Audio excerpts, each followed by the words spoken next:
Hey everyone, Ivan Santiago here again. I am on location at a new construction community. There are 5 different builders that are here. I was in Sunbridge prior. It was a 55 plus portion of the community. We are right on the edge of St. Cloud and Lake Nona, so Osceola, Orange County border around there. But there's 5 builders in here, and the home behind me is by a builder called David Weekley Homes, and the home is called the Voyager. It's roughly around 2,300 square feet. You can see it has a nice wraparound porch. It has a rear entry garage, which is a cool feature. It adds a nice aesthetic to the front of the homes when you're driving on the street. And so you'll probably see it behind me. You have like street parking here. Not 100% sure if all of the homes will be like that, but needless to say, this is a beautiful home behind me, and we're gonna go check it out. If you don't mind, let's take a second out. I'd like to highlight the like, the subscribe, and the bell notification icon. If you don't mind, that would go a long ways to helping promote this channel so that I can keep bringing content just like this to you guys. So without further ado, let's check out the tour.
Another beautiful home, this one by David Weekley Homes.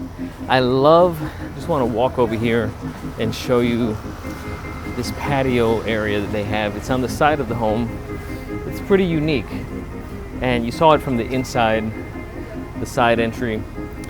But this home, along with other homes in this community, they are going to be having, I'm told, Tesla solar panels included in the pricing, and just a lot of high quality stuff. It's different construction here. It is going to be what we call it stick homes versus block homes, but basically wood frame homes.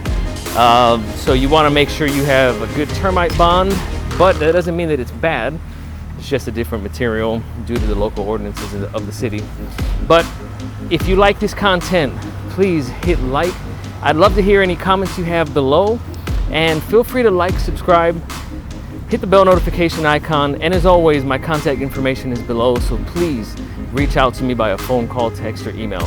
I appreciate you guys. Take care, and I'll see you in the next video.